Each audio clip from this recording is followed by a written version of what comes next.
আসসালামু আলাইকুম এভরিওয়ান, তোমার দেওয়া ভালোবাসা গল্পের 36 নম্বর পার্ট। তো আর বেশি কথা না বলে চলুন গল্প শুরু করে দেই। সানি রিপোর্ট হাতে নিয়ে সারার দিকে তাকিয়ে স্বাভাবিকভাবে বলে, বস এখন। সারা হেসূচক মাথা নেড়ে বেশ খানিকটা দূরত্ব রেখে বসে পড়ে বিছানায়। সানি বেশ মনোযোগ সহকারে রিপোর্ট দেখে সানি কপাল কুঁচকে তাকায় সারার দিকে। এই বয়সে হার্টের রোগ বাঁধিয়ে ফেলেছিস, এইসব ওষুধ রেগুলার কন্টিনিউ করছিস নিয়ম অনুযায়ী? সারা হেসূচক মাথা নাড়িয়ে বলে, করেছি। তাও ভালো হয়নি? সারা বলে, ভালো হয়েছে, কিন্তু মাঝে মাঝে শ্বাসকষ্ট হয়। সানি বলে, মানে কি ভালো হয়েছে আবার মাঝে মাঝে শ্বাসকষ্ট হয়? সারা মাথা নিচু করে মিনমিন গলায় বলে, একটু অনিয়ম হলে হয় আর কি। অনিয়ম করিস কেন? সানির কথায় কোনো জবাব দেয় না সারা, চুপচাপ অপরাধীর মতো মাথা নিচু করে বসে রইল। সানি সারার দিকে তাকিয়ে দীর্ঘশ্বাস ফেলে সারার দিকে একটু এগিয়ে গিয়ে বসে। কয়েক সেকেন্ড সারার দিকে তাকিয়ে থাকে সানি। প্রথমবার একটু ইস্তস্ত বোধ করে হাত তুলে আবার সরিয়ে নেয় সানি।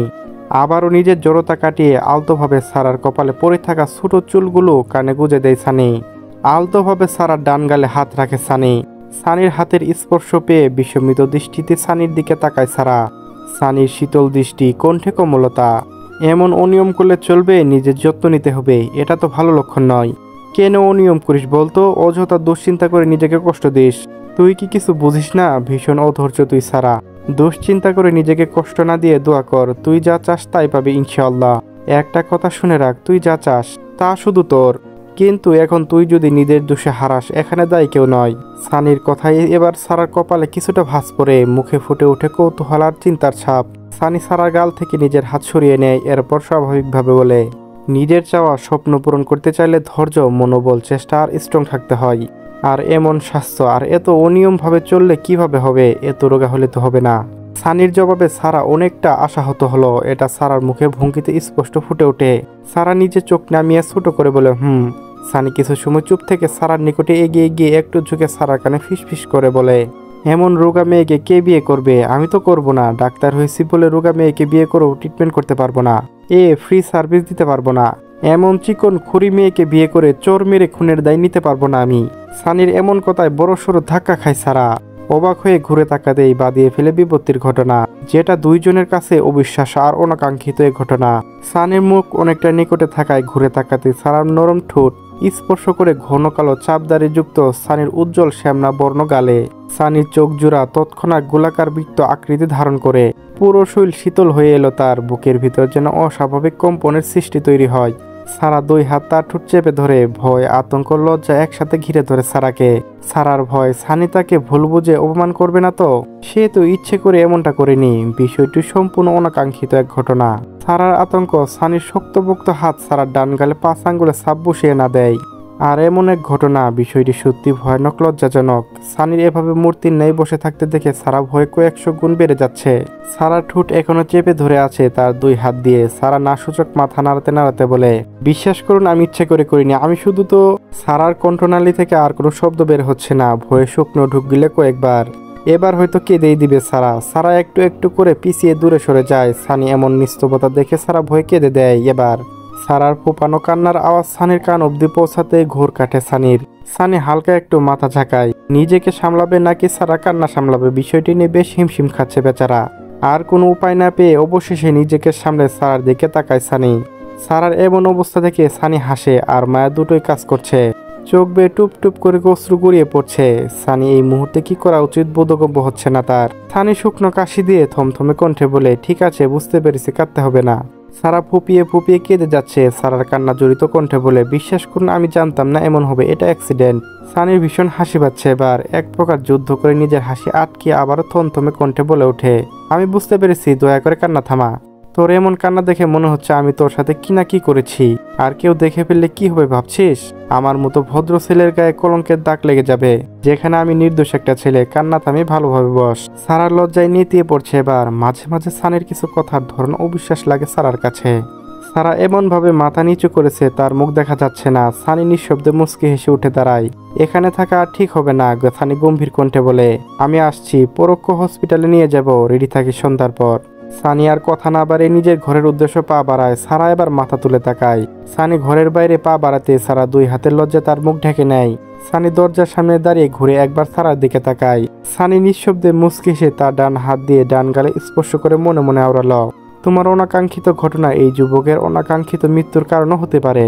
সারা আর সানি আশেপাশে ভিড়ল না, লজ্জায় মাথা কাটা গিয়েছে তার। সানির সম্মুখে যাওয়ার সাহস নেই তার। রাতে খাবার একসাথে খেলেও একটি বারের জন্য সানির দিকে তাকায়নি সারা। ভার্সিটিতে আজ টুর্নামেন্ট, কিন্তু সারা যাবে না। আরোহীর খেলাধুলা আগ্রহ নেই বললেই চলে। তাই আরোহী অনুরোধ করেছে সারাকে, কিন্তু সারা অসুস্থতায় অজুহাত দেখিয়েছে। আরোহী সারার অসুস্থতা সম্পর্কে অবগত, তাই আর জোর করেনি বেশি। রোদে দাঁড়িয়ে থেকে যদি অসুস্থতা বেড়ে যায় তাই আর কিছু বলেনি। বিগত বছর সাফি ভার্সিটির নতুন প্রফেসর হয়ে জয়েন করেছিল। সেইবারও সাফি খেলেছিল। আরোহী মনে মনে কত বদদোয়া দিয়েছিল, কিন্তু তার বদদোয়া বিফলে গিয়েছে। সাফি টিম বিজয় হয়েছিল। আরোহী ভীষণ ক্ষিপ্ত হয়েছিল সেজন্য। আর আজ অনেক ভিন্ন। সাফির খেলা দেখার জন্য ভীষণ আগ্রহী হয়ে আছে আরোহী। আর আরোহী চায় সাফি জিতুক টুর্নামেন্টে নিয়ে। বেশ উন্মাদ চলছে আরোহীর মনে। এই 1 বছরের পার্থক্য ভাবতেই অবাক হলো আরোহী। নিজের এই অনুভূতি অনেক সংযত করার চেষ্টা করছে আরোহী। একদম প্রশ্রয় দেওয়া যাবে না, তাই আরোহী ঠিক করলো সেও যাবে না ভার্সিটিতে। আরোহী মন মরা হয়ে শুয়ে আছে বিছানায়। নিজের পরিবর্তন একদম ভালো লাগছে না তার। ভয় আতঙ্ক বারবার ঘিরে ধরছে আরোহীকে। আরোহী মনে মনে ভাবছে, আমি চাই আমার সব অনুভূতি মৃত্যু ঘটুক। আমি আমার ধ্বংস স্পষ্ট দেখতে পাচ্ছি। এই অনুভূতি আমার বেঁচে থাকা স্বাদ কেড়ে নিবে, কারণ এসব কখনোই সম্ভব নয়। আরোহী ভাবনার বিচ্ছেদ ঘটে ফোনের শব্দে। আমার দিনগুলো সব যায় হারিয়ে আধারে, আমার দু চোখ যখন পায় না খুঁজে তোমারে। ফোনের রিংটোন বেজে উঠে বিছানার পাশে থাকা ফোনটা হাতে তুলে নেয় আরোহী। ফোনের স্ক্রিনে ভেসে ওঠা নাম দেখে চমকে গিয়ে এক লাফে উঠে বসে আরোহী। বেশ বড় সড়ো ধাক্কা খেলো আরোহী। হাত অনবরত কাঁপছে তার। কাঁপা কাঁপা হাতে ফোনটা রিসিভ করতে একটু সময় লাগে আরোহীর। ফোনটা কান নিয়ে শুকনো ঢোক গিলে বলে, আসসালামু আলাইকুম স্যার। ফোনের ওপাশ থেকে সাফির গম্ভীর কণ্ঠে বলে, ওয়ালাইকুম আসসালাম। রেডি হয়েছ? আরোহী বেশ খানিকটা অবাক হলো। কপাল কুঁচকে বলে, রেডি হবো কেন? ভার্সিটিতে যাবে না? আরোহী মিনমিন গলায় বলে, মানে সারা যাবে না, একা একা তাই যাব না। সাফি বেশ অভিমান হলো আরোহীর এমন জবাবে। অভিমানে সাফি কোনটা আরো গম্ভীর হয়ে এলো। ঠিক আছে, আমি থাকা সত্ত্বেও তোমার যদি একা লাগে, খারাপ লাগে, তাহলে যাওয়ার দরকার নেই। আমার খেলা দেখে অযথা সময় নষ্ট করতে হবে না। কি এমন গুরুত্বপূর্ণ? আর কথাগুলো বলে আরোহী কিছু বলার সুযোগ না দিয়ে ফোনটা কেটে দেয় সাফি। আরোহী এবার বেশ দ্বিধাদ্বন্দ্বে পড়ে যায়। সাফি এমন আচরণ ভিত্তিহীন। তবুও সাফির প্রতিটি কথা যেন আরোহীর মনে তীক্ষ্ণ দাগা দিল, ছুরির মতো আঘাত করে। মনের ভিতরে এক অস্থিরতা শুরু হয়ে যায়। আরোহী মনে এই প্রথম কারো নামে উন্মাদনা এক ঝড়ের সৃষ্টি হয়। নিজেকে আটকে রাখতে পারে না আরোহী। কারো আকাশি রঙের 3 পিস পরেছে আরোহী, সঙ্গে মাথা সাদা রঙে হিজাব বেঁধেছে। আজ অন্য দিনের তুলনায় আরোহীকে একটু বেশি সুন্দর আর মায়াবী লাগছে। অল্প সময়ের ভিতর সাফির নিবি ব্লু রঙের গাড়ি আরোহীর চোখে পড়ে। অমনি আরোহী মনে সেই অদ্ভুত ঝড়ের তাণ্ডব শুরু হয়ে যায়। আরোহী দেখে সাফির ঠোঁটের কোণে হাসি ফুটে ওঠে, যেন সময়ের সাথে সাথে সাফি বিজয়ের অতি নিকটে পৌঁছে যাচ্ছে। সাফি আরোহীর সামনে ব্রেক কষে গাড়ি থামায়। সাফিকে আজ বলতে হলো না। আরোহী নিজ ইচ্ছায় সামনে সাফির পাশে বসে পড়ে আরোহী। সাফির দিকে এক নজর তাকিয়ে চোখ নামিয়ে ধীর কণ্ঠে সালাম দেয় আরোহী। প্রিয় আরোহীর সালামের জবাব নিয়ে আরোহীর মুখের দিকে তাকিয়ে রইল কয়েক সেকেন্ড। সাফি শুকনো কাশি দিয়ে গাড়ি স্টার্ট দিতে দিতে বলে, যাচ্ছ যে আবার ভার্সিটিতে? সাফির এই প্রশ্নের জবাব দিতে বেশ হিমশিম খেল আরোহী। অবাক হয়ে তাকিয়ে রইল সাফির দিকে। সাফির কথায় আরোহী এসেছে। এটা সাফি যেন কেন প্রশ্নটা করলো ভাবতে আরো অপ্রস্তুত হয়ে পড়ে। সাফির কথা কেন যেতে হবে? এবার নিজেকে এমন কাণ্ড নিজের উপর রাগ হচ্ছে আরোহীর।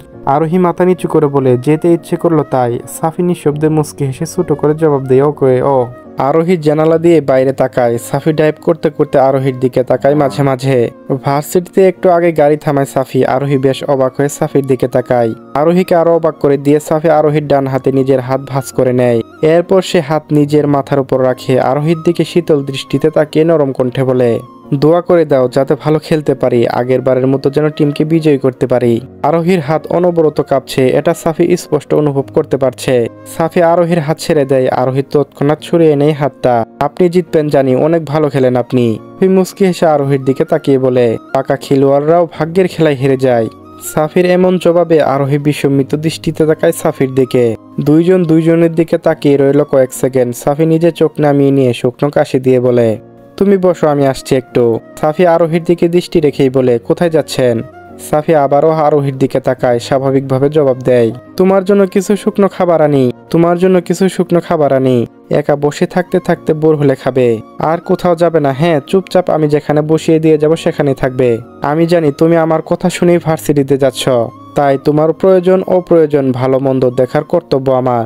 আর আসার জন্য ধন্যবাদ। শেষ বাক্যটুকু বলতেই মুচকে হাসে সাফি। আরোহী বেশ খানিকটা লজ্জায় পেয়ে মাথা নিচু করে ফেলে। আরোহীর শাসনে জোর করে অবদ্ধ করে রাখা অনুভূতিগুলো আশকরা পেয়ে আরোহী আর শাসন অমান্য করে আবারও যেন ডানা মেলে উঠতে শুরু করে। সাফি গাড়ি থেকে নেমে বেরিয়ে যায়। আরোহীর পছন্দের কতগুলো চিপস, জুস আর কয়েক রকমের চকলেট কিনে আনে কয়েক মিনিটের ভেতর। সাফি গাড়ির ভেতরে বসে আরোহীর কোলের উপর খাবারগুলো রাখে। সাফি আরোহী খাবারগুলোর দিকে তাকিয়ে অবাক হয়ে বলে, এতগুলো খাবার আনতে গেলেন কেন? আমি একা এতগুলো খাবার খেতে পারবো? আপনি কি আমাকে হাতি মনে করেন? সাফি আরোহীর দিকে তাকিয়ে নিজের অজান্তেই ঘোর লাগানো কণ্ঠে বলে ওঠে, পুতুল মনে হয়। আরোহী বিস্মিত দৃষ্টিতে তাকায় সাফির দিকে। সাফি খানিকটা অপ্রস্তুত হয়ে বলে, মানে পুতুলের মতো পিচ্ছি তুমি? মানে পুতুলের মতো পিচ্ছি তুমি? তাই বললাম আর কি। যতটুকু পাবে খাবে, বাকিটুকু বাসায় নিয়ে যাবে। কথাটুকু বলে আবার গাড়ি স্টার্ট দেয় সাফি। আরোহী যত চাইছে নিজের অনুভূতিকে আশকরা না দিতে, আরোহী তত ভয়ানকভাবে ব্যর্থ হচ্ছে। যে মানুষটাকে বিরক্ত লাগতো, যে মানুষটাকে এত হুকুম এত অধিকার খাটানো বিরক্ত লাগতো, আজ সেগুলো তার ভালো লাগার কারণ হয়ে দাঁড়িয়েছে। হুট করে এত পরিবর্তন হিসেবে মিলাতে পারছে না আরোহী। আরোহীর হাতের খাবারগুলোর দিকে তাকিয়ে মনে মনে ভাবে, এই অনুভূতি কি নাম দিব আমি? এই অনুভূতি কোথায় নিয়ে দাঁড় করাবো আমাকে? সেখানে কি আমার সঙ্গ পাবো কারো, নাকি কারো নিঃসঙ্গতা দহনে পূর্ব আমি? সাফি ড্রাইভ করতে করতে আরোহীর দিকে তাকায়, মনে মনে ভাবে, তুমি যেখানেই থাকো আমি ছায়ার মতো সঙ্গ দেব তোমাকে। কখনো রোদ বৃষ্টি অন্ধকারে ভয়ে হারিয়ে যাব না, বরং আরো শক্ত করে আগলে নেব তোমাকে। তোমার সকল শূন্যতায় পূর্ণতা হব আমি। চলবে, গল্পটি কেমন লাগলো অবশ্যই জানাবেন। ধন্যবাদ।